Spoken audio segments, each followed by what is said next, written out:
আপনার আমার বাংলাদেশের প্রায় সবার এনআইডির তথ্যগুলো এখন ডার্ক ওয়েবে ঘোরাফেরা করতেছে, আবার টেলিগ্রাম চ্যানেলেও কিছু কিছু পাওয়া যাচ্ছে, এবং এতে করে আমাদের কি কি ক্ষতি হইতে পারে এটা নিয়ে আজকের এপিসোডে কথা বলবো। গত দুইটা এপিসোড আগেই আমরা কথা বলেছিলাম এটা নিয়ে, যে বাংলাদেশের সরকারি ইনফ্রাস্ট্রাকচারগুলোতে সাইবার অ্যাটাক হচ্ছে, এবং সেটা সত্যতা আমরা এখন পেয়ে গেলাম এবং রেজাল্টও দেখতে পাচ্ছি।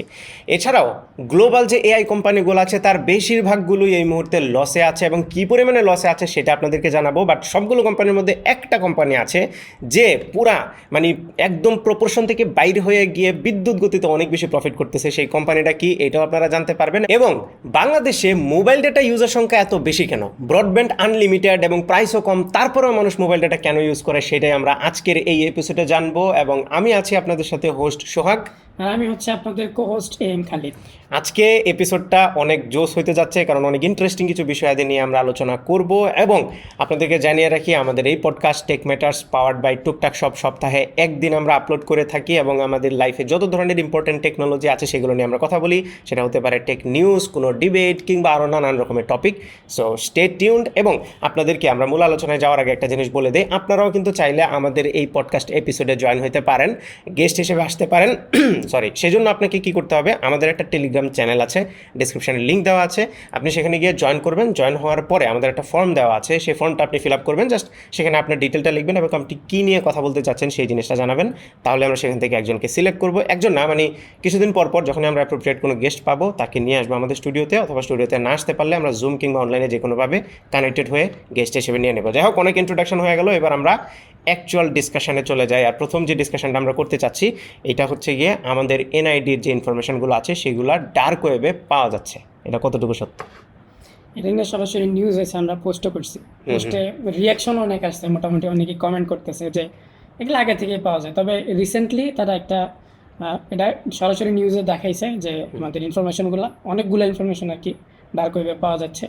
পাশাপাশি সরকারি ইনফ্রাস্ট্রাকচারের যে ইনফরমেশনগুলো, ক্রেডেনশিয়ালগুলো, যেটা নিয়ে আপনি এপিসোড 5-এ কথা বলতেছিলেন আর কি, সেই ইনফরমেশনগুলো একদম রিসেন্টলি মানে এই মাসের 8 তারিখের দিকে মনে হয় সার্কেল হয়েছে, এই টাইপের ইনফরমেশনও পাওয়া গেছে আর কি। আচ্ছা, কিন্তু আমি যেটা দেখলাম, আমরা যে পোস্টটা দিছি ফেসবুকে, আমাদের ফেসবুক পেজের মধ্যে যে পোস্ট দিছি, সেই পোস্টের মধ্যে কেন যেন মানুষ খুব একটা বেশি বদার্ড না এটা নিয়ে। লাইক কেউই গা ছাড়া বাবা, আরে আমার এনআইডি নিয়ে কী করবে। হ্যাঁ, এরকম অনেক হয়েছে, অনেকগুলো কমেন্ট এরকম ছিল। এর মধ্যে আরেকটা বিষয় হচ্ছে 6 মাস আগে মনে হয় এরকম একটা নিউজ বের হয়েছিল। মানুষ আসলে এই জিনিসটার যে ভয়াবহতা এটা আসলে চিন্তা করতেছে না।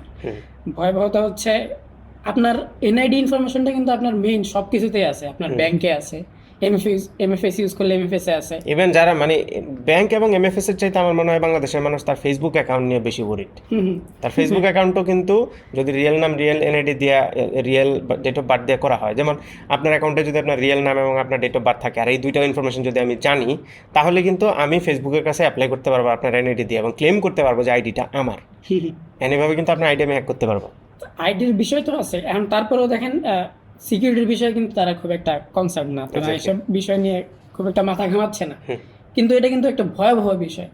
ধরেন আপনার এনআইডি ইনফরমেশন আছে একজনের কাছে, সে চাইলে আপনার সব কিছু ব্যাংক অ্যাকাউন্ট একদম খালি করে দিতে পারবে।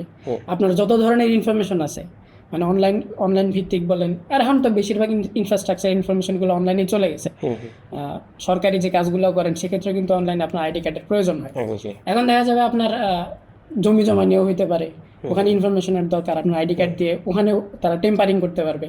এরকম অনেক কিছু কিন্তু ঘটার সম্ভাবনা আছে। এখানে একটা জিনিস আমি অ্যাড করি, আমরা যখন হ্যাকিং শব্দটা শুনি, বেশিরভাগ মানুষ হ্যাকিং বলতে কি বুঝে জানেন, যে কেউ একজন কম্পিউটারে বসবে, হ্যাকারদের যে ইমেজ আমাদের মাথার মধ্যে থাকে আর কি, একটা অ্যানোনিমাস মাস্ক লাগানো থাকবে, হুডি পরা থাকবে, কম্পিউটারের মধ্যে ডার্ক একটা রুমের মধ্যে বসে বসে কোড করে তারপরে হ্যাক করবে। তা এখন বেশিরভাগ মানুষ চিন্তা করে আমার এনআইডির তথ্য নিয়ে আমার কাছে কোনো ওয়েবসাইট নাই, আমার কোনো ইন্টারনেট প্রেজেন্স ওইভাবে নাই যেটা হ্যাক করতে পারবে, কোড করে তারপরে হ্যাক করবে, এরকম কিছু নেই। এই জন্য হয়তো একটু লুজ ফিলিং পায়। বাট সোশ্যাল ইঞ্জিনিয়ারিং বলে একটা হ্যাকিং আছে, সেকশন আছে। বিভিন্ন রকমের হ্যাকিং তো হয়, মালওয়্যার হয়, ফিশিং হয়, স্পাইওয়্যার দিয়ে মানুষজন অ্যাটাক করে। কিছুদিন আগে আমরা স্পেয়ার ফিশিংয়ের কথা বলতেছিলাম। ঠিক সেরকমভাবে সোশ্যাল ইঞ্জিনিয়ারিংও এক ধরনের হ্যাকিং। এটা একটা হ্যাকিং টেকনিক, যে টেকনিক ব্যবহার করে আপনার আর আমার ব্যক্তিগত তথ্যগুলো নেওয়ার পরে আমাদের সেই তথ্যগুলো এমনভাবে ব্যবহার করে যেটাতে কোড লাগে না। লাইক কাইন্ড অফ আপনাকে ম্যানিপুলেট করবে আর কি, বিষয়টা এরকম। আপনাকে ম্যানিপুলেট করবে আপনার তথ্য দিয়ে, অথবা আপনার যে ব্যাংক আছে কিংবা এমএফএস আছে, অথবা আপনার যেই প্ল্যাটফর্মে অ্যাকাউন্ট আছে সেই অ্যাকাউন্টকে ম্যানিপুলেট করবে আপনার ইনফরমেশনগুলো দিয়ে। এইটাই কাইন্ড অফ সোশ্যাল ইঞ্জিনিয়ারিংয়ের একটা, আমি খুব লুজলি ট্রান্সলেট করছি বিষয়টা বা লুজলি এক্সপ্লেন করছি, বাট মুদ্রা কথাটা এটাই যে আপনার সাথে কথা বলে এবং আপনাকে ফুসলে আপনার থেকে ইনফরমেশনগুলো নিয়ে নেবে। এটাও one kind of hacking. So এই জিনিসগুলা এনআইডির তথ্য কারো কাছে থাকলে করতে পারে। আরেকটা বড় বিষয় হচ্ছে, কোনো একটা দেশের মেজর পপুলেশনের এনআইডির ইনফরমেশন যখন লিক হয়ে যায়, তখন এই ডেটাটা যে শুধুমাত্র ইন্ডিভিজুয়াল হ্যাকার কিংবা ইন্ডিভিজুয়াল কোনো ব্যক্তি ব্যবহার করবে তা কিন্তু না। অন্য কোনো স্টেটও কিন্তু চাইলে এটা ব্যবহার করতে পারবে। অন্য কোনো দেশ যাদের সাথে আমার শত্রুতা আছে, শত্রুতা লাগবে না ভাই, কত কিছুতে ব্যবহার করা যায়, ট্রেডে ব্যবহার করা যায়। তারপরে এই যে বিভিন্ন ধরনের ট্রেড ডিল হয় না, কোন দেশ থেকে কত টাকা ইম্পোর্ট হবে, কত টাকা এক্সপোর্ট হবে, এইসব যে ডিলগুলো হয়, এগুলোতে কিন্তু একটা দেশ যদি আরেকটা দেশের সব ইন্টারনাল নিউজ, ইন্টারনাল খবর টবর, ইন্টারনাল ডেটা সব কিছু যদি রাখে, তাহলে তারা কিন্তু ওইভাবে ডিসিশন নিতে পারবে, দেশকে ব্ল্যাকমেল করতে পারবে, আরও নানান রকমের কাহিনী করা যায় এনআইডি দিয়ে, যেটা আসলে মানুষ বুঝতেছে না। এটা আরেকটা ইলিগাল অ্যাক্টিভিটির ক্ষেত্রে কিন্তু এটা ইউজ করতে পারে। ধরেন একজন কোনো ইলিগাল কাজ করবে, সেখানে আপনার এনআইডিটা ইউজ করলো, যেখানে একটা ওয়েবসাইটে কিংবা সরাসরি একদম ফিজিক্যাল কোনো প্লেসেও যদি করে, আপনার এনআইডির ইনফরমেশন থাকলে সে এটা একটা প্রিন্ট বের করে সেখানে রেখে দিতে পারলো, দিলে ধরা যাবে, দেখা যাবে যে আপনিও এখানে ফেসে যাচ্ছেন অটোমেটিক্যালি। এরকম কাহিনী কিন্তু ঘটতে পারে, এবং এটা বাংলাদেশিরাই করতে পারে যদি ডেটাগুলো তাদের কাছে যায়। একটা জিনিস আমি বলছিলাম যে এই এনআইডির তথ্যগুলো নিয়ে মানুষজন, মানে আমাদের ফেসবুকের পোস্টে যেটা দেখলাম যে লুজলি কেন নিচ্ছে, কারণ ব্যক্তিগতভাবে তাদের উপরে কিন্তু পড়ে নাই এখন পর্যন্ত, যার উপরে পড়ে সে কিন্তু বুঝে। আমি একটা এপিসোডে বলতেছিলাম যে আমি এমন অনেকগুলো রিপোর্ট পেয়েছি ফেসবুকে যে মানুষের মোবাইলের ব্যালেন্স, মানে এমএফএসের ব্যালেন্স কিংবা ব্যাঙ্ক অ্যাকাউন্ট থেকে টাকা চলে যাচ্ছে, তারপরে তারা হাই হতাশ করতেছে, দোষ দিচ্ছে ব্যাংকের, যে ব্যাংকের দোষ, ব্যাংক সিকিউর না, এমএফএসের দোষ, বিকাশ সিকিউর না কিংবা নগদ সিকিউর না। কিন্তু দেখা গেল কি তাদের থেকে রিমোট অ্যাক্সেস নিয়ে ওই হ্যাকার তার ফোন ইউজ করে ওটিপি নিয়ে ওইভাবে ব্যালেন্স ট্রান্সফার করে নিয়ে গেছে, সে সেটা বুঝেই না, কারণ সে আনওয়ান্টেড কিংবা ধরেন ট্রাস্টওয়ার্দি কোনো সোর্স ছাড়া অ্যাপ ডাউনলোড করছে ফ্রিতে, মডেড এপিকে ডাউনলোড করতে যায়, ধরাটা খাইছে। সো এই যে মানুষজন না বুঝে টাকাটা হারাইছে, এরপরে কিন্তু হাই হতাশ করতেছে। সো যারা এরকম এনআইডির ইনফরমেশন লিক হয়েছে নিয়ে মজা করতেছে, আই বিলিভ যদি তাদের উপর কখনো এসব পড়ে, তাহলে তারা এটার গুরুত্বটা বুঝবে, আদারওয়াইজ খুব একটা বেশি বুঝবে না। আরেকটা বিষয় হচ্ছে, আমরা তো ক্যাশলেস হতে যাচ্ছি, এক্ষেত্রে দেখা যাবে আপনাদের ক্যাশও থাকবে না, আপনার সবকিছু থাকবে অনলাইন বেসড। লার্জ পপুলেশনের যদি এনআইডি ইনফরমেশন বাইরে কোনো স্টেটের থাকে, তারা চাইলে কিন্তু আপনারা টোটালি ব্ল্যাঙ্ক করে দিতে পারবে।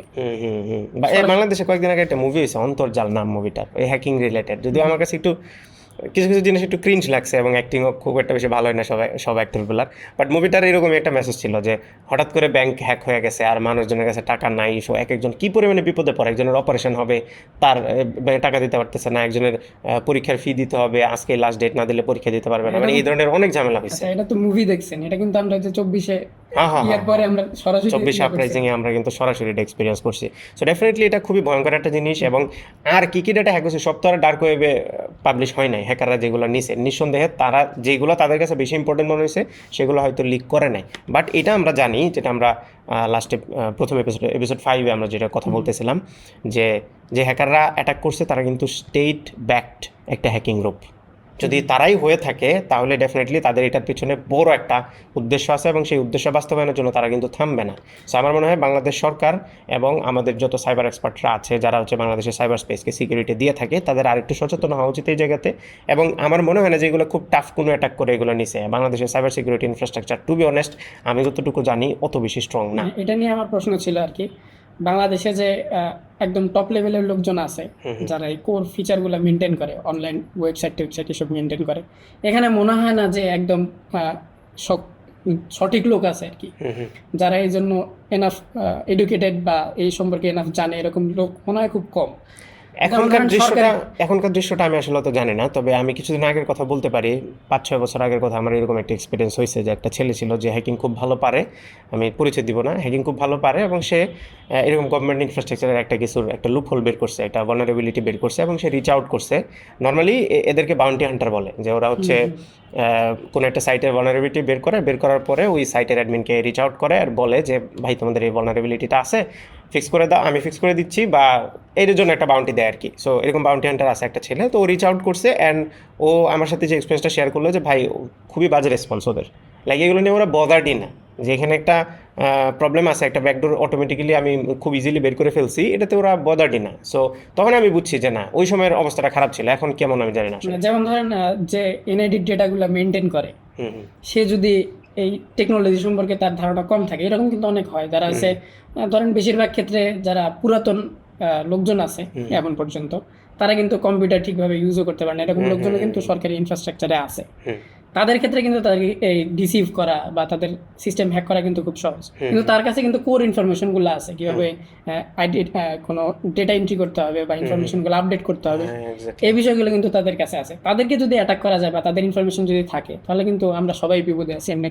মানে টপ লেভেলে যদি ধরেন এক্সপার্ট থাকেও, বাট লুপহোলটা তৈরি হতে পারে হচ্ছে বটম লেভেলের দিকে, যাদের কাছে অ্যাক্সেস আছে কিন্তু তারা স্যাভি না, টেক স্যাভি না, তাদের জন্য সমস্যাটা হইতে পারে। এই জন্য আসলে তাদেরকে ওই প্রশিক্ষণ দেওয়া দরকার নতুন করে, Exactly. কারণ এটা কিন্তু বড় একটা বিষয়। দেখা যাবে আমাদের সবার ক্ষেত্রেই খুব বড় বিপদ হয়ে দাঁড়াবে এই একটা। বিপদটা যখন আসবে তখন বুঝবো, এখন আসলে আমরা এটার গুরুত্বটা বুঝতেছি না বেশিরভাগ মানুষই। আমরা এই স্পেসে আসি, সাইবার নিয়ে আমরা ঘাটাঘাটি করি, এই কারণে হয়তো আমরা এটার গুরুত্বটা বুঝতেছি। যাই হোক, এই বিষয়টা আমাদের কাছে খুবই অ্যালার্মিং মনে হয়েছে। আপনাদের কাছে কেমন মনে হয়েছে এটা একটু কমেন্টে অবশ্যই আমাদেরকে জানাবেন, আমরা একটা ডিসকাশন করি, কমেন্টে জানাতে পারেন, অথবা আমাদের যে টেলিগ্রাম চ্যানেল আছে সেখানে গিয়ে আমরা এটা নিয়ে ডিসকাস করতে পারি, এবং আপনাদের কোনো আইডিয়া আছে কিনা, আপনার কোনো এক্সপিরিয়েন্স আছে কিনা এইগুলো নিয়ে, সেই জিনিসগুলো আমাদের সাথে শেয়ার করতে পারবেন। কারণ আমাদের দুই মাথা তো আর সব কিছু জানে না, ডেফিনেটলি আপনারা অনেক কিছু জানেন, সেগুলো আমাদের সাথে শেয়ার করুন প্লিজ আমাদের টেলিগ্রাম চ্যানেলে জয়েন করার পরে। অলরাইট, আমরা নেক্সট যে বিষয়টা নিয়ে কথা বলবো সেটা হচ্ছে এআই কোম্পানিগুলার প্রফিট বা রেভিনিউ। প্রফিট তো বলা যাবে না, রেভিনিউ বলতে হবে, কারণ প্রফিট তো সব কোম্পানি শেয়ার করে না। সো একটা ওয়েবসাইট আছে, এটা হচ্ছে iseaiprofitable.com। আমরা ওয়েবসাইটটাতে একটু ঢুকি, ঢোকার পর এখানে দেখতে পাচ্ছি ইজ এআই প্রফিটেবল ইয়েট, এরকম একটা বিগ টাইটেল আছে, এবং ডান পাশে লেখা আছে এভরিওয়ানস ব্রোক নো, এখনও পর্যন্ত কেউ ব্রোক হয় নাই। খুবই ইন্টারেস্টিংলি এখানে রিয়েল টাইম ডেটা দেখায় যে স্পেন্ড সিন্স পেজ লোড, মানে আমি এই পেজটা লোড করার পরে কত ডলার স্পেন্ড হয়েছে সেটা এখানে ওরে বাবা ক্যালকুলেট করে দেখাচ্ছে। 1.6 পার হয়ে গেছে আমাদের ইংলিশ। না, আমার এখানে এখনও $600K। আচ্ছা, টোটাল ইন্ডাস্ট্রি স্পেন্ড হচ্ছে 1.5 ট্রিলিয়ন, ট্রিলিয়ন উইথ এ টি, বাইরে ভাই, $1.5 ট্রিলিয়ন অলরেডি স্পেন্ড করা হয়ে গেছে, অ্যান্ড 769 বিলিয়ন হচ্ছে রেভিনিউ টোটাল। মানে 1.5 ট্রিলিয়ন থেকে মাত্র 769 বিলিয়ন, যদিও অলমোস্ট হাফ, কিন্তু এই হাফের বেশিরভাগ অংশটা একটা কোম্পানি নিয়ে রাখছে, এটা আমরা আসতেছি একটু পরে। সো 1.4 মিলিয়ন এখন চলে আসছে অলরেডি পেজটা লোড হওয়ার পর ইনভেস্টমেন্ট। তার মানে বোঝা যাচ্ছে যে এআই ইনফ্রাস্ট্রাকচারে কী পরিমাণে ইনভেস্টমেন্ট হচ্ছে ভাই। এই কারণেই তো আমি র্যাম আর পিসি কোনো কিছুই অ্যাফোর্ড করতে পারতেছি না, ফোনের দাম একেবারে আকাশচুম্বে হয়ে গেছে, এই একটাই মাত্র রিজন। অলরাইট, এবার আমরা দেখি একটু যে কার রেভিনিউ কেমন এবং ইনভেস্টমেন্ট কেমন। সো অ্যামাজন দেখতে পাচ্ছি 331 বিলিয়ন ডলার ইনভেস্ট করছে, আর রেভিনিউ হয়েছে মাত্র 22 বিলিয়ন ডলার, নগণ্য। তারপর আলফাবেট বা গুগল, তারা ইনভেস্ট করছে 302 বিলিয়ন ডলার এবং রেভিনিউ হয়েছে মাত্র 25 বিলিয়ন ডলার।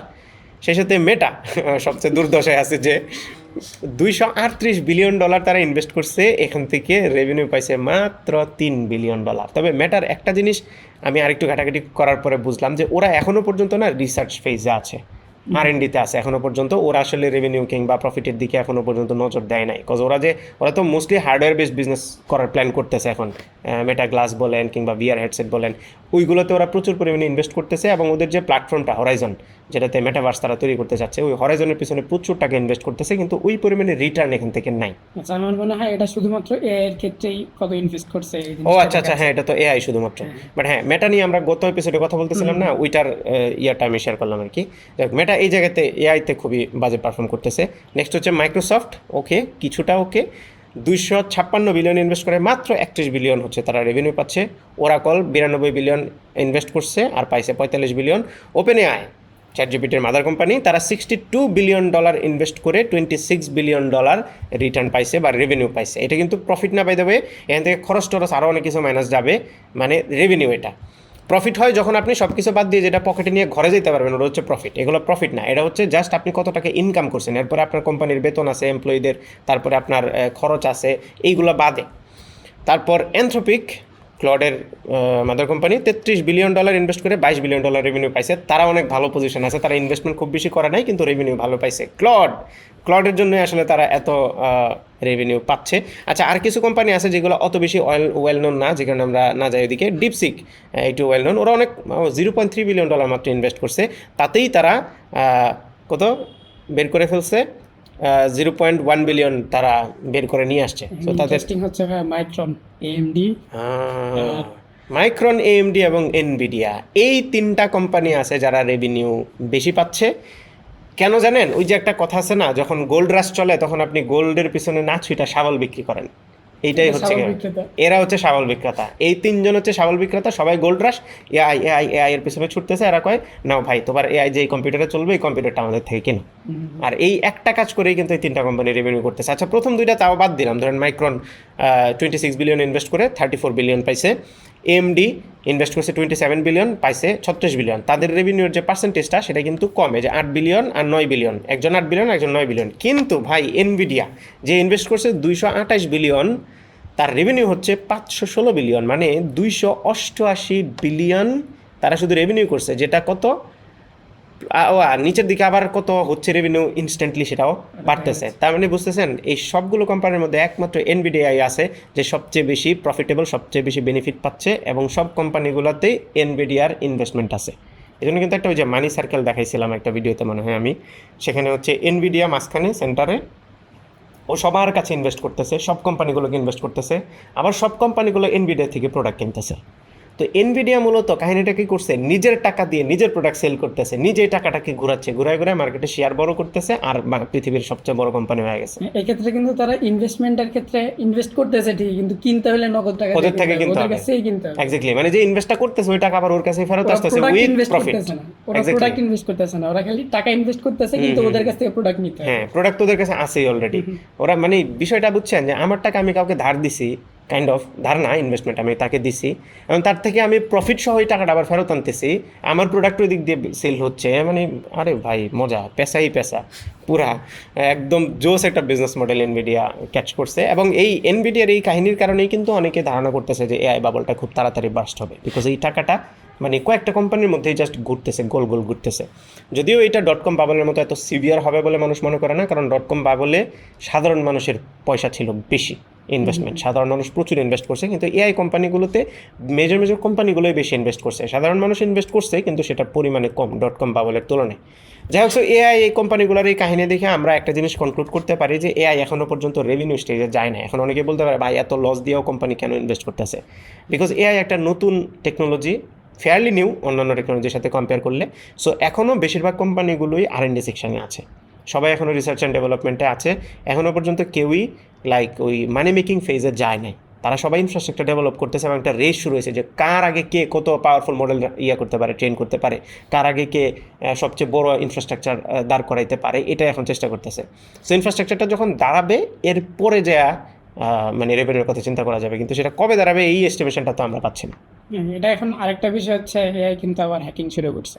হ্যাঁ, এটা যদি আবার বাড়তে থাকে তাহলে যে আমরা টপ লেভেল দেখতে পারবো এরকম কিন্তু মনে হচ্ছে না, তার আগে সবকিছু শেষ হয়ে যেতে। হ্যাঁ, গত এপিসোডে আমরা বলছিলাম যে ইউএসের টপ কোম্পানিগুলোর কিছু এমপ্লয়ি আছে যারা ইউএস গভর্নমেন্টের কাছে আর্জি জানাইছে যে এআই ডেভেলপমেন্টটা স্লো করা হোক, এবং বড় বড় কোম্পানি অ্যানথ্রোপিক কিংবা ওপেন এআই, গুগল, মেটা, এই ওই ধরনের কোম্পানিগুলোর কিছু কিছু কোম্পানির সিইও আছে যারা জবই ছেড়ে দিছে।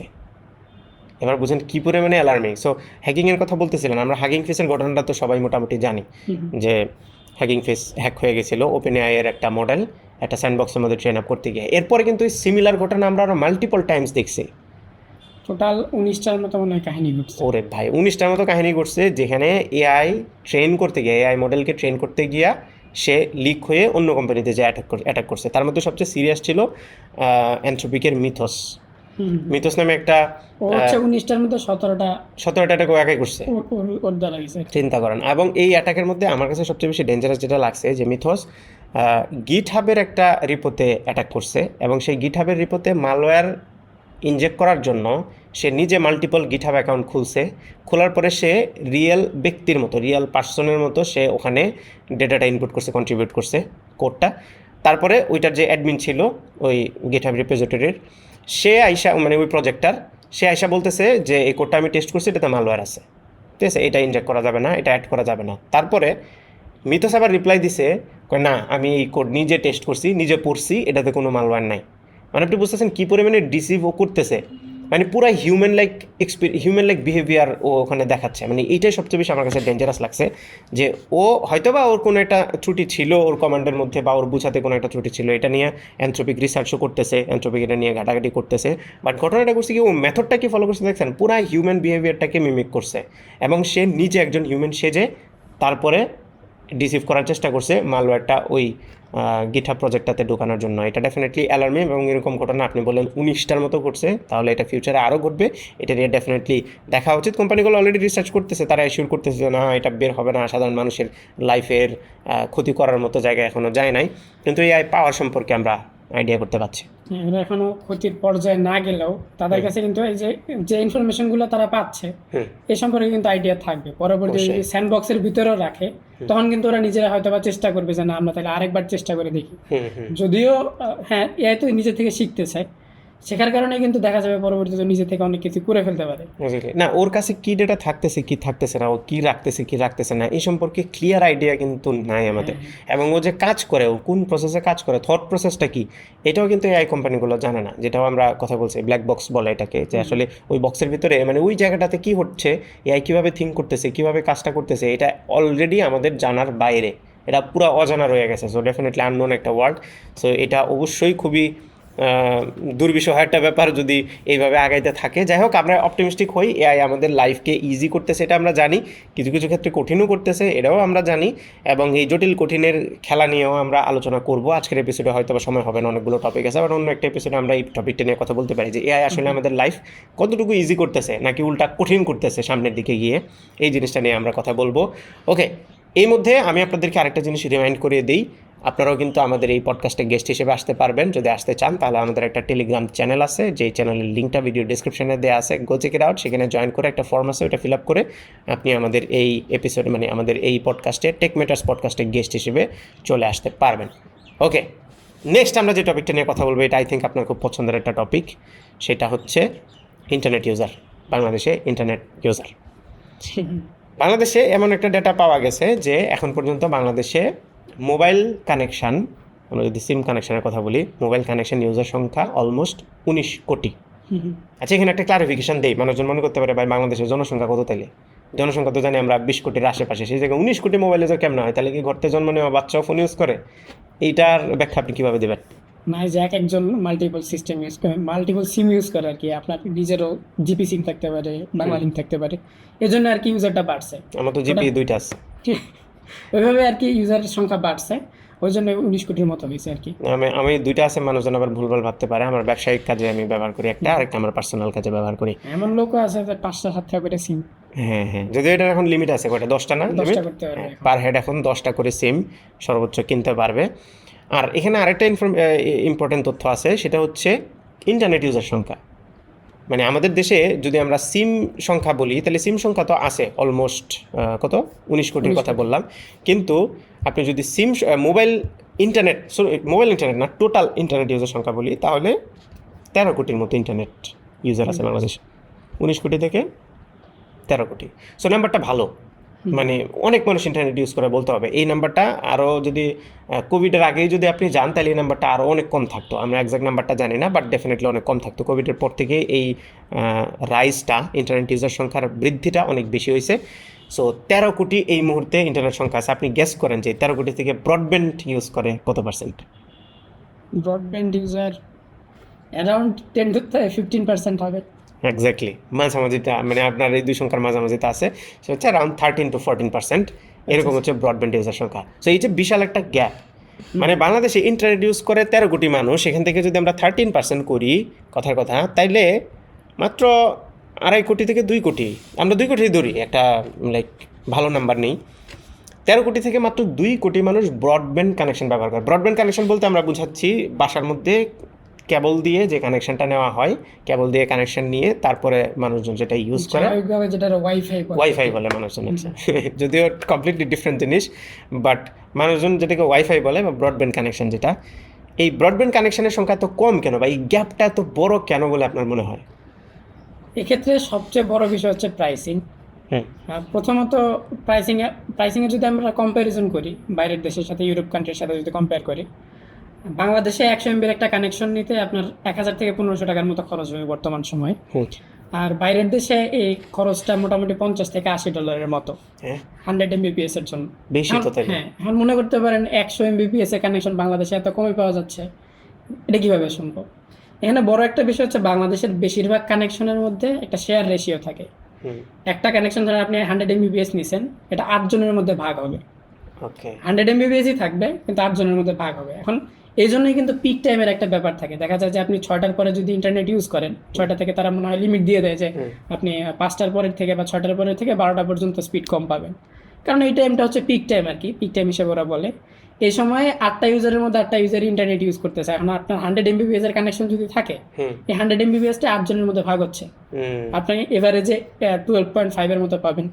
ওকে দেখা যাচ্ছে ওই কারণে স্পিড যদিও বেশি, দাম যদিও কম মনে হচ্ছে, এই জিনিসটা আর কি বড় একটা ঘাবলা আর কি। আচ্ছা, আমি এই জিনিসটা একটু সহজ করে এক্সপ্লেন করি। মোট কথা, বিদেশে মানুষজন বেশি টাকা দিয়ে যে কানেকশনটা পায় সেটা তার স্পিড তার জন্য ডেডিকেটেড, যেটাকে আমরা ডেডিকেটেড কানেকশন 1:1 থাকে একদম সরাসরি। বাংলাদেশে 1:1 যদি নিতে চান তাহলে আপনার কর্পোরেট কানেকশন নিতে হবে, এমনি নরমাল কানেকশনে পাবেন। তখন কিন্তু প্রাইস দেশের বাইরে থেকেও বেশি পড়বে মনে হয়, হ্যাঁ তাই না? হ্যাঁ, আমি যতদূর দেখছি 2 এমবিপিএস এর একটা কানেকশন নিতে গেলেও আপনার অনেক টাকা দিতে হয় যদি আপনার ডেডিকেটেড স্পিড আপনি নেন আর কি। কেউ কেউ এটাকে রিয়েল আইপি বলে, তাই না? রিয়েল আইপি আর ডেডিকেটেড কানেকশন তো একই নাকি? ডেডিকেটেড কানেকশন আলাদা। আলাদা। রিয়েল আইপি জাস্ট আইপিটা ফিক্স থাকে। আইপিটা ফিক্স থাকে। ওকে, হ্যাঁ। সো এখানে বিষয়টা হচ্ছে কি, প্রাইস তো একটা বিষয়, বাট আমার মনে হয় আপনি যে জিনিসটা বলতে, আমি যেটা জিজ্ঞেস করছিলাম যে আসলে গ্যাপটা বড় কেন, আমার মনে হয় না যে এইটা রিজন, কারণ এখানে তো আমরা চিপলি পাচ্ছি বরং উল্টা, তাই না? কানেকশনের স্পিড ঠিক আছে, তারপরে মোবাইল ডাটা থেকে কিন্তু মাছ বেটার, কিন্তু তারপরে মোবাইল ডেটার সাথে যদি আমরা কম্পেয়ার করি, দেশের বাইরের সাথে না, ধরেন মোবাইল ডেটার সাথে যদি কম্পেয়ার করি, তাহলে ব্রডব্যান্ড ইউজার সংখ্যা কম। এটার যে প্রাইমারি রিজন বলে আমি মনে করি সেটা হচ্ছে অফকোর্স সারা বাংলাদেশের নাই কানেকশন। বেশিরভাগ ইয়েগুলা ব্রডব্যান্ড কানেকশনগুলো মেট্রোপলিটন সিটি এবং মানে বড় জোর মফস্বল শহরগুলোতে, যেগুলো একটু বড় জেলা শহরগুলো আছে সেখানে গেছে। থানা পর্যায়ে খুব কম গেছে, যদিও বাংলাদেশের সরকার, আগের সরকার একেবারে ঢোলপিটায় বলছে যে হ্যাঁ আমরা উপজেলা পর্যায় পর্যন্ত ব্রডব্যান্ড কানেকশন নিয়ে গেছি, কিন্তু ওই উপজেলায় তো ব্রডব্যান্ড কানেকশন শুধুমাত্র ওই উপজেলা পরিষদেই গেছে, সাধারণ মানুষের কাছে তো যায় নাই। সাধারণ মানুষের কাছে যায় নাই, আর মানুষ কানেকশন নেয় না এর পিছনে কারণ কিন্তু আছে। আচ্ছা, যে এলাকাতে গেছে সেখানেও মানুষজন কানেকশনগুলো নেয় না, এটা না নেওয়ার পিছনে কারণ কি? ইনিশিয়াল সেটআপ যে প্রসেসটা থাকে আপনি একটা নতুন কানেকশন নেওয়ার ক্ষেত্রে, সেখানে অনেক বড় একটা চার্জ থাকে। বেশিরভাগ ক্ষেত্রে ঢাকা বা শহর এলাকায় দেখা যাবে যে আপনার ফ্রি কানেকশন দেয়, কিন্তু বাইরে গেলে দেখতে পারবেন যে আপনার কানেকশনের ক্ষেত্রে প্রথমে আপনার 1000 টাকার মতো অ্যাডভান্স দিতে হবে। এখন ঢাকায়ও অনেকেই নেই। হ্যাঁ, আচ্ছা, ঢাকায় নেই 1000 টাকার মতো আপনার কানেকশন ফি, মানে প্রথমে কানেকশনের জন্য ফি দিতে হবে, এরপরে আপনার রাউটার কিনতে হবে। রাউটারে এখন ডিসেন্ট একটা রাউটার কিনতে গেলে আপনার 1500 টাকার মতো খরচ হবে। এরপরে আপনার প্রথম মাসের বিলটা দিয়ে দিতে হবে। আপনি যদি 500 টাকার কানেকশনে নেন, তারপর আর 500 টাকা অ্যাড হচ্ছে আর কি। কিছু কিছু ক্ষেত্রে দেখা যায় তারা অনুকে নেয়, অনু আপনার নিজের কিনতে হবে। পাশাপাশি যে তার লাগবে, লাস্ট কানেকশন পয়েন্ট থেকে যে তারটা কিনতে লাগবে, ওই জিনিসটা আপনার কিনতে হয়। তাহলে এই ক্ষেত্রে দেখা যায় মোটামুটি 5000 টাকার মতো আপনার প্রথম মাসে যখন কানেকশন নেবেন তখন 5000 টাকার উপরে দিয়ে দিতে হচ্ছে। এই খরচটা আসলে অনেকে করতে চায় না, বা অনেকের ক্ষেত্রে কিন্তু এটা অনেক বেশিও বলা যায়। হ্যাঁ, আর মোবাইল ডেটার বেলায় তার কাছে তো ফোন আছেই অলরেডি, সে জাস্ট প্যাক কিনবে, ডেটা প্যাক কিনবে, তারপরে ইউজ করবে, ইজি জিনিসটা। আর ব্রডব্যান্ডের জন্য প্রথমবার কানেকশন নেওয়াটাই আপনি যদি একদম বেস লাইনের কোনো কানেকশন নেন, 500 এমবিপিএস এর যদি কানেকশন, 500 টাকার যে কানেকশনটা সর্বনিম্ন এখন পাওয়া যায় 525 টাকার আশেপাশে, ওই কানেকশনটা নিতে হলে কিন্তু আপনার ইনিশিয়াল চার্জটা দিতেই হচ্ছে। সেক্ষেত্রে মানে এই ব্রডব্যান্ড ইন্টারনেট যদি আমরা ঢাকার বাইরে আরও ভালোভাবে স্প্রেড আউট করতে চাই, তাহলে আমার মনে হয় আইএসপিগুলোকে আরও ভালো ইনভেস্ট করতে হবে। ইনভেস্ট করে তারা কানেকশন ফি একদম ফ্রি করে দিতে হবে, যেটা কিছু কোম্পানি করতেছে। পাশাপাশি অন্য এখন কিছু কোম্পানি দিচ্ছে ফ্রিতে, কিন্তু ফ্রি না, এটা আসলে তারা সার্ভিস চার্জ ঠিকই নিচ্ছে এবং পরে কানেকশন কেটে দিলে অনু নিয়ে যাচ্ছে।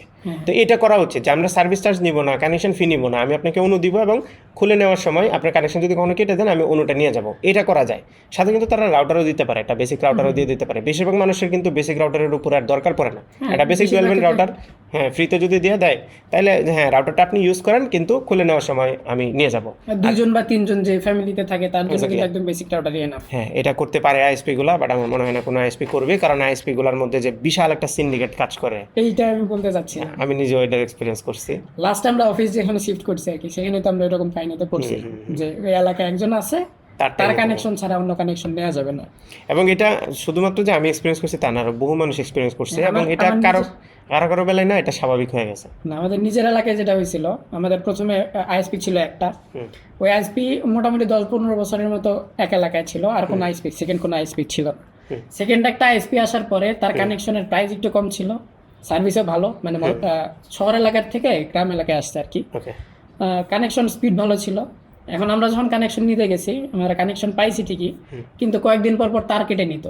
আগের যে আইএসপি ছিল তারা এই আইএসপি তার কেটে দিত, তারপরে নতুন কানেকশন নিতে গেলে দেখা যাচ্ছে তারা গিয়ে থ্রেড দিত। এরকম কাহিনীও ঘটছে আর কি। এই সিন্ডিকেটগুলোর থেকে বেরোয়া যায় না। দেখা যায় গ্রাম এলাকায় যদি আপনি একটা নতুন আইএসপি নিতেও চান, যদি কোনো ওয়েল নোন আইএসপি যেতেও চায় কোনো এলাকায়, সেক্ষেত্রে দেখা যাবে ওই এলাকার যে পাওয়ারফুল লোকজন আছে তারা ওইটা করতে দেয় না। এই পলিটিক্যাল ইনফ্লুয়েন্সটা আসলে সব জায়গাতে পৌঁছানোটা আমার মনে হয় খুবই খারাপ, এবং আমাদের দেশে এই জিনিসটা স্পেশালি এই ধরনের সার্ভিসে অনেক খারাপ। হ্যাঁ, কেউ যদি ধরেন একটা এলাকা নিজের বলে দাবি করে তারপরে ভালো সার্ভিস যদি দেয়, টাকা যদি তুলনামূলক কম নেয় কিংবা কম না নিক, স্ট্যান্ডার্ড একটা প্রাইসিং যদি রাখে এবং সার্ভিস যদি ভালো দেয়, তাহলে কোনো প্রবলেম নাই আমার, ঠিক আছে, আমি এটাতে বদার্ড না যদি আমি সার্ভিস ঠিকঠাক মতো পাই। কিন্তু সার্ভিস যদি ঠিক মতো না পাই, এবং আমি যদি দেখি যে পাশের এলাকায় অন্য একটা আইএসপি আরও বেটার ডিল দিচ্ছে, কিন্তু আমি ওইটা এখানে ইউজ করতে পারতেছি না, দেন ইটস এ প্রবলেম। এরকমই হয়।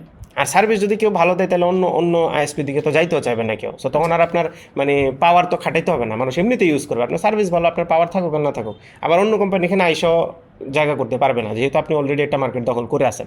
আইএসপি সার্ভিসের ক্ষেত্রেও গ্রাম এলাকায় সার্ভিস খুব একটা ভালো থাকে না। একে তো ইলেকট্রিসিটি নিয়ে প্রবলেম, তারপরে ইলেকট্রিসিটি গেলে আপনি যদি ওই যে ইউপিএস দিয়েও ব্যাকআপ দেখেন সেটআপের জন্য আরেকটা জিনিস অ্যাড হলো, এটা অ্যাড হলো। ওটাও যদি দিতে চান, বেশিরভাগ ক্ষেত্রে অনেক আইএসপি এরকম আছে, যদি এখন অনেকে স্মার্ট হয়ে গেছে, তাদের কিন্তু কারেন্ট চলে গেলে তাদের নিজেদেরই কানেকশন, বক্সে থাকে না।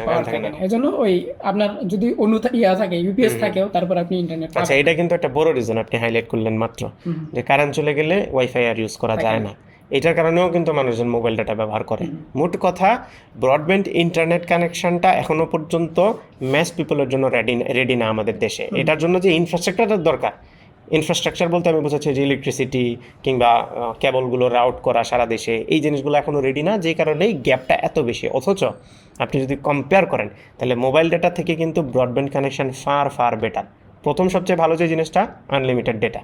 আপনি ইচ্ছা মতো ইউটিউব দেখতে পারবেন, ইচ্ছা মতো ডাউনলোড করতে পারবেন, যত ইচ্ছা ডেটা আপনি কনজিউম করতে পারবেন, কোনো সমস্যা নেই। কিন্তু মোবাইল ডেটাতে আপনি 10 জিবি কিনেন, 20 জিবি কিনেন। আমি যেমন প্রতি মাসে 60 জিবি কিনি, কারণ আমি যদি মানে ঘরের বাইরে যাই, তাহলে আমার কানেকশন থাকা লাগে, যেহেতু আমি অলওয়েজ কানেক্টেড থাকতে পছন্দ করি এবং থাকা লাগে অ্যাকচুয়ালি আমার বিজনেস পারপাসে বলেন, সব কিছুর জন্যই বলেন। সো আমি কিন্তু 60 জিবি ইউজ করতে পারি এক মাসে। আমার যদি ব্রডব্যান্ড কানেকশনের হিসাব করি যে এক মাসে কত ইউজ করি, তাহলে এটা মানে নাম্বারটা কত হবে এটা আর বলতেছি না, হিউজ পরিমাণে বেশি হবে। সো ডেফিনেটলি মোবাইল ডাটা আমার জন্য অ্যাপ্রোপ্রিয়েট না। যারা পাওয়ার ইউজার আছে তাদের কারোর জন্যই মোবাইল ডাটা অ্যাপ্রোপ্রিয়েট না, কিন্তু মোবাইল ডাটাটা অ্যাপ্রোপ্রিয়েট পোর্টেবল কানেকশনের জন্য। এখানে কিন্তু আরেকটা বিষয় আছে, মোবাইল ডাটার প্রাইসও কিন্তু বেশি। হ্যাঁ, আপনার অতিরিক্ত অনেক টাকা দিতে হচ্ছে। আপনি ধরেন আপনার ফ্যামিলিতে 5 জন লোক আছে বা 3 জন লোক আছে, ধরেন 3 জনে যদি এক মাসের একটা প্যাকেজ কিনতে চান, আপনার প্যাকেজটা 60 জিবি, যেহেতু অ্যারাউন্ড 700-800 টাকার মতো, 600 টাকা। হ্যাঁ, এরকম যদি আপনার 3 জন থাকে, 3 জনের যদি ডেটা প্যাক কিনতে চান, তাহলে দেখা যাচ্ছে আপনার 1000 টাকার উপরে খরচ হয়ে যাবে। এখন একদম যদি মিনিমামও থাকেন, তারপরে ধরেন এভারেজে যদি 20 জিবির মতো থাকে, তারপরে 300-400 টাকার আশেপাশে প্রাইস থাকবে, নিচে থাকার কথা না। তো এভাবে দেখা যাচ্ছে আপনার 1000 টাকার উপরে খরচ হয়ে যাচ্ছে। ওই দিক থেকে আপনার ওয়াইফাই থাকলে বেটার, আনলিমিটেড ইন্টারনেট পাচ্ছেন। ইভেন 500 টাকার প্যাকেজ দিয়েও সবাই ইউজ করতে পারবে। 500 টাকার প্যাকেজ, এক্ষেত্রে কিন্তু ভালো একটা বিষয় হচ্ছে আপনার শেয়ার থাকলেও ফেসবুক বা ইউটিউবের ক্ষেত্রে কিন্তু লিমিটলেস থাকে, বেশিরভাগ ক্ষেত্রে দেখা যাচ্ছে যে ওটা আনলিমিটেড। এবং ওই সব জিনিস, হ্যাঁ, ওরা হচ্ছে বাংলাদেশে যদি ক্যাশ সার্ভার থাকে, ক্যাশ সার্ভার থাকার কারণে কিন্তু নর্মালি আমরা যেগুলো ইউজ করি, ইউটিউব, ফেসবুক কিংবা গুগলের সার্ভিসগুলো, ওগুলোতে কিন্তু অনেক ভালো স্পিড পাওয়া যায়। আবার বিডিএক্সের যে সার্ভারগুলো আছে বা বিডিএক্স এনাবল যে সাইটগুলো আছে, ওই সাইটগুলোতেও কিন্তু অনেক ভালো স্পিড পাওয়া যায়। যাই হোক, সো মোবাইল ডেটাকে আমরা খারাপ বলতেছি না ইন এ সেন্স, মানে গ্যাপটার কথা যদি বলি, তাহলে আমরা তো চ্যালেঞ্জেসগুলো তুলে ধরলামই। তবে মোবাইল ডেটার একটা জিনিসই আমার কাছে খারাপ লাগে, সেটা হচ্ছে ম্যাচ শেষ হয়ে গেলে ডেটাগুলো চলে যায়। যদি আপনি সেম প্যাকেজ না কিনেন, সেম প্যাকেজ কিনলে আবার ডেটা রোল ওভার হয়, কিন্তু রোল ওভার হওয়ার পরেও মনে হয় এরকম কোনো একটা রুল আছে কিনা বাংলাদেশে, আমার ঠিক খেয়াল নাই, আমি খুব একটা খেয়াল করি নাই। সেটা হচ্ছে আপনি নতুন যে ডেটাটা কিনবেন, এইটা শেষ করার পরে আপনার আগের ডেটাটা ফুরাবে, আপনার আগের ডেটা পুরেই থাকবে আপনার কাছে। এখন এক্ষেত্রে আমার একটা কাহিনী আমি শেয়ার করতে চাচ্ছিলাম আর কি। আমার এক সময় এইভাবে অ্যাড করতে প্রত্যেক মাসে আমি অ্যাড করতে 95 GB আর 5000+ মিনিট হয়েছিল। ও এখন এমন একটা কাহিনী ঘটছে, রাতের 12টা বাজে, তার একটু আগে আমি খেয়াল করছি যে ম্যাচ শেষ হতে হবে। এমনিতে আমি একদিন আগে কিনে রাখি, সে সময় যে কোনো একটা কারণে কাজ করতেছিলাম আর কি, বাসা শিফট করতেছিলাম এইরকম সময়, করার পরে দেখি 12টার 1 মিনিটে আমার মেসেজ দিছে যে আপনার ম্যাচ শেষ। মানে আমার 5000 মিনিটও শেষ, 95 GB, 95 না মনে হয় 400 GB উপরে ছিল, সরি আচ্ছা আচ্ছা। 495 আশেপাশে মনে হয়েছিল টোটাল অ্যাড হইতে হইতে, মোটামুটি 2 বছরের মতো অ্যাড হয়েছে। তার মানে আপনি এক্সপায়ার হওয়ার আগেই রিনিউ করতে হবে, হ্যাঁ, তাই তো? এক্সপায়ার হওয়ার আগে রিনিউ করতে হবে। কোনোভাবে যদি আপনার এই যে 12টা পার হয়ে যায় টাইম, যেটা 1 মিনিট পার হয়ে গেলে আপনি আর পাবেন না, শেষ। না, তাইলে তো এটা হইলো না। এর বিষয়টা হওয়ার দরকার ছিল এরকম যে আপনার ডেটাগুলো থাকবে আপনার কাছে, আপনি সেম প্যাকেজটা যখন আবার কিনবেন তখন ওই ডাটাটা এটার সাথে অ্যাড হবে। এটাকে ডেটা রোল ওভার বলে। পৃথিবীর বিভিন্ন দেশে এইটা আছে, আবার বহু দেশে আছে নাইও। মানে আবার অনেকেই এটা নিয়ে ভাবতে পারেন যে ভাই আমার জিনিস আমি কিনে নিয়ে আসবো, যেমন বাজার থেকে আমি চাল কিনে নিয়ে আসছি 1 কেজি, আর দোকানদারকে আমরা বলে দিবে ভাই 1 মাসের মধ্যে চাল খাইতে হবে, আর নাহলে কিন্তু 1 মাস পরে গিয়ে ঘরে যদি চাল পাই ওটা কিন্তু আমি ফেরত নিয়ে আসবো। তো চালের বেলায় যদি এটা না হয় তাহলে ডেটার বেলায় কেন হয়? এই ইস্যুটা অনেকের থাকতে পারে, এই প্রশ্নটা অনেকে করতে পারে। বাট এটা আপনাদের ক্লারিফিকেশনের জন্য বলে দিই, পুরো ওয়ার্ল্ড ওয়াইডই ডেটার মেয়াদ থাকে, এটা একটা কমন প্র্যাকটিস। এটা আনকমন কোনো প্র্যাকটিস না যে বাংলাদেশে উদ্ভাবন করছে যে ও ডেটার মেয়াদ থাকবে, এরকম কিছু না। গ্লোবালি এটা কমন প্র্যাকটিস যে ডেটার একটা নির্দিষ্ট মেয়াদ থাকে, ওই মেয়াদের মধ্যে করতে হয়। তবে হ্যাঁ, রোল ওভারের অপশনও আছে, সেটা বাংলাদেশেও আছে, কিন্তু বাংলাদেশে এটা বিটিআরসি ফোর্সফুলি করছে। এটা কিন্তু মানে মোবাইল অপারেটরগুলো একেবারে খুশি খুশি হয়ে নেন আপনাকে গিফট দিয়ে দিচ্ছে এমন না, বিটিআরসি ফোর্সফুলি এটা করাইছে তাদেরকে। যাই হোক, আমরা আশা করি ব্রডব্যান্ড কানেকশন বাংলাদেশে আরও বেশি ছড়াবে, তাহলে আমাদের যে পাওয়ার ইউজার সংখ্যা ইন্টারনেটের সেটা বেশি বেশি পরিমাণে বাড়বে আর কি, এটা আমার মনে হয়। এখানে আরেকটা বিষয় হচ্ছে, মোবাইল অপারেটররা কিন্তু এখন আনলিমিটেড ডেটা দিচ্ছে, কিন্তু এখানে তাদের একটা বিষয় আছে, ফেয়ার ইউজ পলিসির একটা ব্যাপার থাকে। ওকে, কস্টের দিক থেকে দেখা যাচ্ছে এবারে যে 1000 টাকার আশেপাশে আছে, 1500 টাকার মতো, কিন্তু 100 MBPS এর 15 থেকে 20 MBPS এর মতো মনে হয় কানেকশন স্পিডটা থাকে। আর এখানে ফেয়ার ইউজ পলিসি আছে, আমি নির্দিষ্ট একটা লিমিট পার হওয়ার পরে স্পিড কমে যায়। সো যাই হোক, মোবাইল ডেটা আশা করি বাংলাদেশে আরেকটু ইজি হবে, প্রাইসটা একটু কমবে এবং ব্রডব্যান্ডটা আরেকটু ছড়াবে। আচ্ছা, এখানে যেহেতু আমরা মোবাইল অপারেটর নিয়ে কথা বলতেছি, আরেকটা জিনিস আমার মাথায় আসলে এই মুহূর্তে, সেটা হচ্ছে আমরা কয়েকদিন আগে গুগল মেসেজেস নিয়ে একটা ভিডিও বানাইছিলাম, অ্যান্ড ওখানে সব মানুষজন কমেন্ট করতেছে যে ভাই আরসিএস বাংলাদেশে চলে না, আরসিএস চলে না, আরসিএস চলে না, কাহিনীটা কি? হঠাৎ করে আরসিএস বন্ধ হয়ে গেল। আরসিএস আমি বলি আপনাদেরকে, রিচ কমিউনিকেশন সার্ভিস হচ্ছে ফুল ফর্ম আরসিএসের। এবং এই আরসিএসটা হচ্ছে আমরা যে মোবাইলে মেসেজ দিই না মানুষকে, জাস্ট নর্মাল যে মেসেজ দিই, এই মেসেজ অ্যাপটাকে আপনি অনেকটা হোয়াটসঅ্যাপ মেসেঞ্জারের মতো ব্যবহার করতে পারবেন যদি আরসিএস এনাবল থাকে। তাহলে এইটা মূলত আইফোনে অনেক পপুলার, যেটাকে আই মেসেজ বলে। এবং যেসব দেশে আইফোন ইউজার সংখ্যা বেশি, ফর এক্সাম্পল ইউএস, ওরা কিন্তু হোয়াটসঅ্যাপ মেসেঞ্জার বেশি ইউজ করে না, ওরা বেশি ইউজ করে আই মেসেজ। ফ্যামিলি বলেন, ফ্রেন্ডস বলেন, সবার সাথে আই মেসেজে কমিউনিকেশন করে, ছবি পাঠানো থেকে শুরু করে যা কিছু আছে, মানে জাস্ট ধরতে পারেন ওদের হোয়াটসঅ্যাপ হচ্ছে গিয়া আই মেসেজ। ব্লু বাবল আর গ্রিন বাবল, হ্যাঁ, ব্লু বাবল আর গ্রিন বাবল ওদের, মানে ওটা নাকি ওদের ইমোশন পুরা, ওরে বাবা, এন থেকে বেরিয়ে হইতে পারে না। এই জন্য নাকি মানুষজন অ্যান্ড্রয়েডে শিফট করে না, জাস্ট ব্লু বাবল এবং গ্রিন বাবল দেখার জন্য। তো এই জিনিসটা নোটিস করার পরে গুগল কি করলো, ওরা নতুন একটা সার্ভিস চালু করছে, জাইব অর জিবে, এটার উচ্চারণটা কি, জাইব মোবাইল প্ল্যাটফর্ম নামে। সো ওই প্ল্যাটফর্মের মাধ্যমে ওরা হচ্ছে এই আরসিএস মেসেজিংটা অ্যানাবল করে দিয়েছে অ্যান্ড্রয়েড ফোনে, এবং যেসব দেশে অ্যান্ড্রয়েড অ্যানাবলটা আছে সেখানে আপনি ইউজ করতে পারতেন। বাট রিসেন্টলি গুগল কী করছে, এই জাইব মোবাইল প্ল্যাটফর্মটাকে বন্ধ করে দিছে, মানে তাদের এই আরসিএসটা এখন আর তাদের কন্ট্রোলে নাই, এইটা অপারেটরদের কন্ট্রোলে চলে আসছে। মোবাইল অপারেটররা যদি অ্যানাবল করে আরসিএস, তাহলেই কেবল আরসিএস ইউজ করতে পারবে ইউজাররা। বাট স্যাডলি বেশিরভাগ দেশে না, অল্প কিছু দেশে যেটা করছে, মোবাইল অপারেটরগুলা বন্ধ করে দিছে। 3টা দেশে হয়েছে আর কি মূলত। এখানে কাহিনীটা হচ্ছে তারা এটা হচ্ছে গেস্ট একটা প্ল্যাটফর্ম রাখছিল, আর সময় দিছিল যারা আরসিএস ইউজ করতে চায় তারা যাতে নিজেরা ইনফ্রাস্ট্রাকচার ডেভেলপ করে। কিন্তু এক্ষেত্রে বাংলাদেশ, পাকিস্তান আর একটা মনে হয় কেনিয়া, আচ্ছা, এই 3টা দেশে এরা করে নাই, আর এই জন্য বাংলাদেশ আর পাকিস্তান আর ইয়াতে সাপোর্ট করে না, বন্ধ হয়ে গেছে। এবং এটা কিন্তু আর মানে ফেয়ারলি রিসেন্টলি বন্ধ হয়েছে না, 2025 বন্ধ হয়েছে, 25-এর মাঝামাঝি সময়, আগস্টে। সো বাংলাদেশে যদি কোনো মোবাইল অপারেটর এখন আরসিএস চালু করে, তাহলে আমার মনে হয় তারা রেসপন্স ভালো পাবে। আমি জানি না মোবাইল অপারেটর আমাদের ভিডিও দেখবে কিনা, বাট যদি কোনো মোবাইল অপারেটর এই মুহূর্তে আরসিএস এনাবল করে দেয়, আমরা সেটা নিয়ে একটা ভিডিও বানাবো এবং ওই মোবাইল অপারেটরকে আমরা ফ্রিতে প্রমোট করে দেবো যে ভাই সবাই ওই কানেকশন কিনেন, কারণ আপনি এখন জাস্ট নাম্বারে আপনি ছাড়া মোবাইলের যে SMS ফি আছে সেটা ছাড়াই আপনি চ্যাট করতে পারবেন, মেসেজ পাঠাতে পারবেন। অ্যান্ড আই থিঙ্ক এটা করা উচিত। তাই না? অপারেটরদের এখানে প্রফিট আছে, বাট হয়তো বা এটার ব্যাকএন্ডে জানি না কেমন খরচ হয় জিনিসটা ডেভেলপ করতে, এই জন্য কি তারা করতেছে না নাকি? তবে ভাই এখানে অপারেটরের প্রফিট দুই দিক থেকে আছে।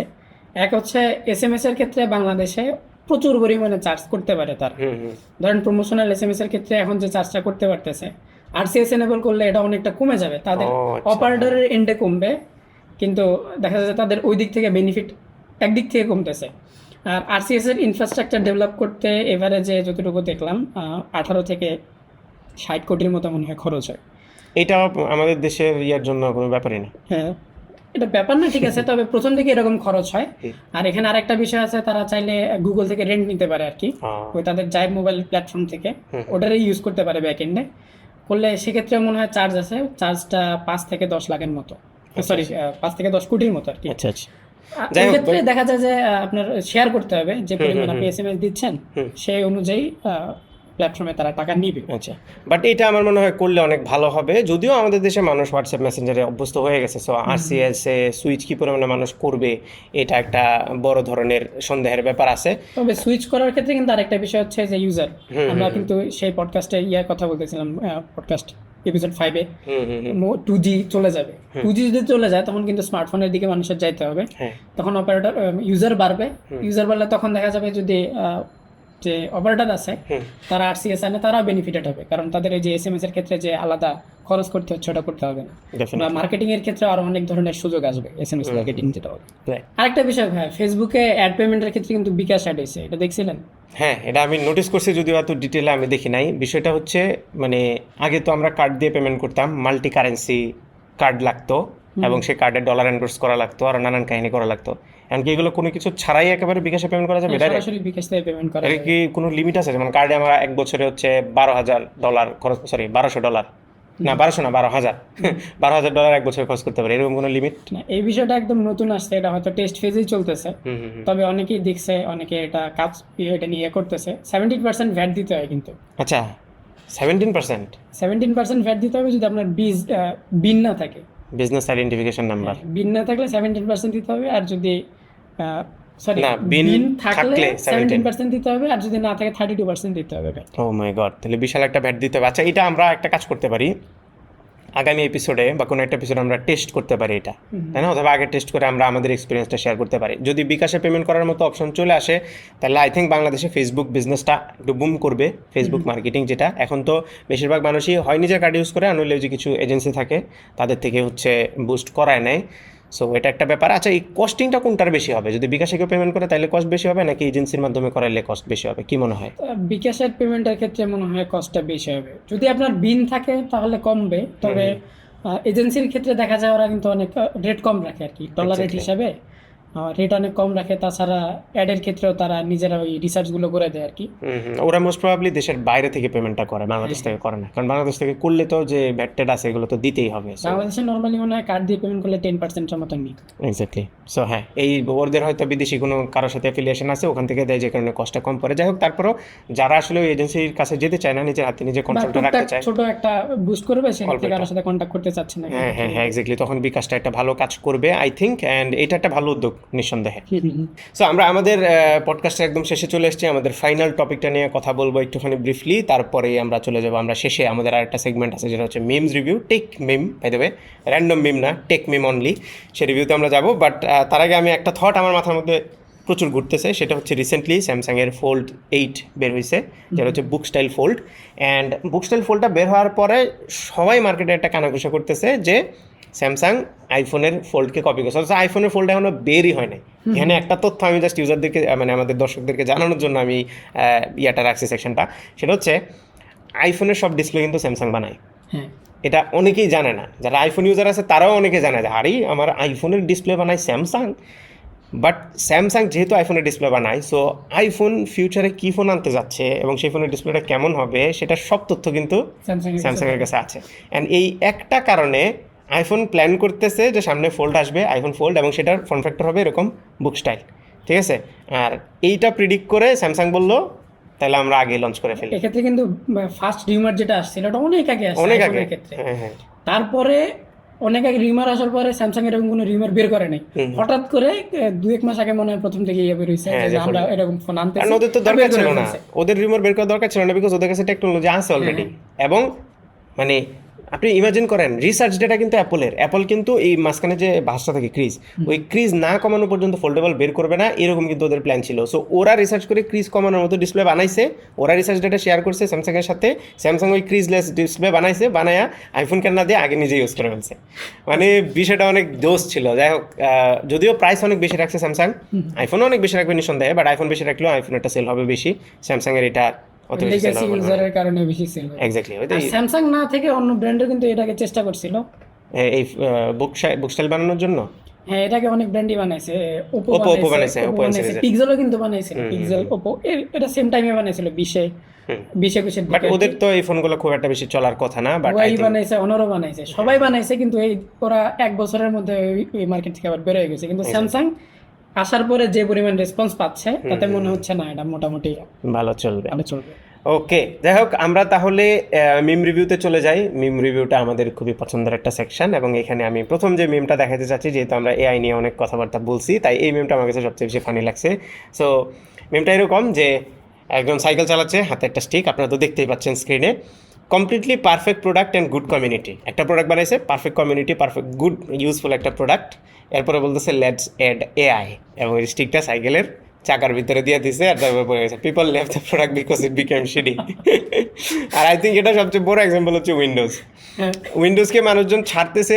এটা নিয়ে তো আমরা গত বছরের বিস্তারিত কথা বলছি, আপনারা কেউ না দেখে থাকলে দেখে আসতে পারেন। উইন্ডোজে এআই অ্যাড করাটা আমার মনে হয় সবাই প্রচুর পরিমাণে হিট করছে। ওরে ভাই, কো পাইলট ফোর্সফুল, যে বাচ্চারা না খেতে চলে যায়, মুখে ধরে দেয়, চামচ দিয়ে দেয় না, তো মাইক্রোসফট কাইন্ড অফ উইন্ডোজে এআই আমাদেরকে এভাবে খাওয়ানোর চেষ্টা করছে, বাট সবাই এটাকে রিজেক্ট করছে, এভরিবডি রিজেক্টেড ইট, অ্যান্ড এটা এখন মানে মাইক্রোসফট নিজেও বুঝতেছে, এই কারণে আস্তে আস্তে রিমুভ করতেছে। আর এই শুধুমাত্র যে মাইক্রোসফট তা কিন্তু না, ছুরি কাঁচি চামচ থেকে শুরু করে ভাই এমন কোনো জিনিস বাদ নাই যেটাতে এআই অ্যাড করা হচ্ছে না, যেটাতে মানে কোনো দরকার নাই এআই এর, সেখানেও এআই অ্যাড করে দিচ্ছে তারা। ফোনের বক্সের ভিতরে, বাইরে, সব জায়গাতে এআই অ্যাড করতেছে, যেটার আসলে কোনো দরকার ছিল না, এবং জেনারেল কিছু এআই ফিচার দিয়ে এআই বলতেছে। জিনিসটা খুব ফানি ছিল। নেক্সট হচ্ছে আমরা আরেকটা মিম নিয়ে কথা বলি, সেটা হচ্ছে এই যেটা আমাদের মিম কিং, টেক মিম কিং বলা যায় লাইনাসকে। তো লাইনাসের একটা ছবি দেওয়া মাঝখানে, উপরে হচ্ছে sleep, update and shutdown, update and restart. So as a user হিসেবে আপনি যেটা করতে পারেন, পাওয়ার বাটনে চাপ দিয়ে ধরে রেখা ফোর্স শাটডাউন করে দেন, আপডেট কিচ্ছু দেওয়া লাগবে না। সো এই জিনিসটাও বেশ ফানি ছিল। আমরা আজকে 2টা মিমই রাখি, আর বেশি আমরা আগাবো না। আমি আপনাদেরকে রিকোয়েস্ট করবো, আপনাদের কাছেও যদি এরকম ফানি কোনো মিম থাকে, তাহলে আপনারা শেয়ার করতে পারেন আমাদের টেলিগ্রাম চ্যানেলে, সেখানে ডিসকাশনের মধ্যে আপনাদের সাথে সেখানে কথা হবে। আজকের এপিসোডটা আমরা এখানেই শেষ করি, বেশ লম্বা হয়ে গেছে এপিসোড ডেফিনেটলি। আমরা আগামী সপ্তাহে আপনাদের সাথে আরও ইন্টারেস্টিং জিনিস নিয়ে কথা বলবো, ইন্টারেস্টিং টপিক নিয়ে কথা বলবো। সে পর্যন্ত আপনারা সাথে থাকবেন সাবস্ক্রাইব করে, এবং নোটিফিকেশান বেলটাও আপনারা অন করে দেবেন, যেন আমাদের এই পডকাস্টের নোটিফিকেশান আপনি সবসময় পান। সো সবাই ভালো থাকবেন, সুস্থ থাকবেন, ইনশাআল্লাহ দেখা হচ্ছে পরবর্তী এপিসোডে। Bye bye.